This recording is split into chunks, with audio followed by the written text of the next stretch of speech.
जय Hind defence lovers. स्वागत है आपका फ्लाई डिफेंस के एक और नए वीडियो में। स्वदेशी लड़ाकू विमान तेजस का एक प्रभावी संस्करण इस वर्ष आने की उम्मीद है। यह कहा जा रहा है कि इसमें लगा इंजन ज्यादा शक्तिशाली है। इस संस्करण की क्षमता भी अधिक है। यह विमान अगली पीढ़ी की इलेक्ट्रॉनिक युद्ध प्रणाली और कई श्रेष्ठ वैज्ञानिक प्रणालियां से शामिल है। इस लड़ाकू विमान के तेज रफ्तार संबंधी परीक्षण वर्ष 2023 में शुरू होंगे। आइए जानते हैं कि हाल ही में तेजस चर्चा में क्यों आया है, यह दुनिया के कई मुल्कों का पसंदीदा विमान क्यों बना है। इसके साथ यह भी जानेंगे कि तेजस मार्क 2 की क्या खासियत है। हाल ही में भारतीय वायुसेना में शामिल भारत का स्वदेशी जेट विमान तेजस सुर्खियों में रहा है। तेजस का मुकाबला चीन, रूस और दक्षिणी कोरिया के विकसित विमानों से किया जा रहा है।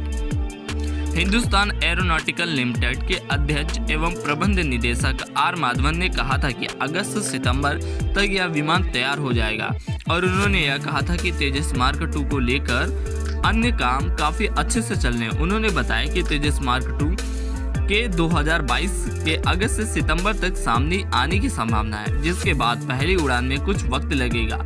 विमान का पहला तेज रफ्तार संबंधी परीक्षण 2023 में शुरू होगा और हमें 2025 के आसपास तक उत्पादन शुरू हो जाने की उम्मीद है। तेजस मार्क 1 की तुलना में इस उन्नत संस्करण में लंबी दूरी तय करने की क्षमता के साथ ही बेहद रखरखाव होगा। यह ज्यादा सामान ले जाने में सक्षम होने के साथ ही अधिक मजबूत इंजन क्षमता और श्रेष्ठ युद्ध प्रणालियों से लैस होगा। उड़ान दूरी ले जाने की क्षमता बढ़ने के साथ ही नया संस्करण तेजस मार्क 1 से अधिक शक्तिशाली होगा। भारतीय वायुसेना 48,000 करोड़ रुपए के सौदे के तहत HAL से 73 तेजस मार्क 1A विमान खरीद रही है। सरकार ने 13 जनवरी को इस सौदे को मंजूरी दी थी। भारत काफी अंदर तक घुसकर मार करने वाले मध्यम भार के लड़ाकू विमानों की 5वीं पीढ़ी पर काम कर रहा है। इस पर करीब $5 अरब का खर्च आने का अनुमान है। शुरुआत विमान वर्ष 2026 तक बन जाने की संभावना है। इसका उत्पादन वर्ष 2030 तक शुरू हो सकता है। रक्षा अनुसंधान एवं विकास संगठन यानी DRDO इस परियोजना की समय सीमा पर ध्यान रखकर आगे बढ़ रहा है। HAL शुरुआती विमान का निर्माण करेगा। इसके बाद निजी कंपनियों को इसमें जोड़ा जाएगा। उन्नत बहुउद्देशीय लड़ाकू विमान परियोजना की अगली पीढ़ी एक विशेष परियोजनक इकाई के कार्य में ढांचे में परियोजना का कार्य करेगी और इसमें निजी क्षेत्र की कंपनियों को भी शामिल करने का लक्ष्य है। आइए जानते हैं भारत की रक्षा उपकरणों के निर्यात को लेकर भारत का क्या लक्ष्य है। रक्षा क्षेत्र में तेजस विमान सौदा क्यों अहम माना जा रहा है, इसका रक्षा निर्यात पर क्या असर पड़ेगा। तेजस को लेकर भी भारत मलेशिया के बीच बातचीत लगभग अंतिम चरण में।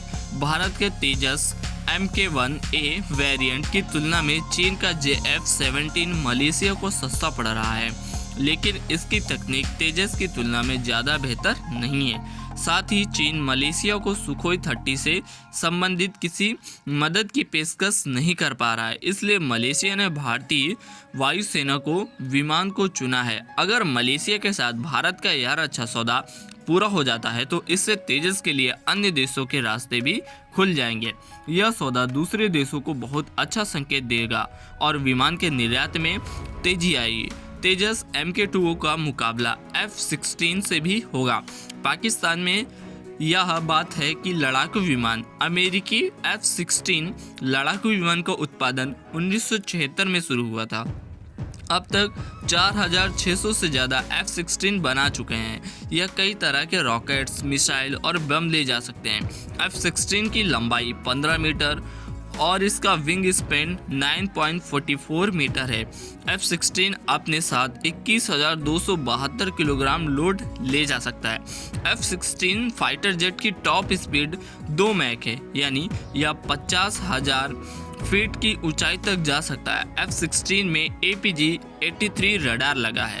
दोस्तों, आपको ये वीडियो कैसा लगा कमेंट करके बताइए और वीडियो को लाइक और चैनल को सब्सक्राइब करना ना भूलिए। जय हिंद।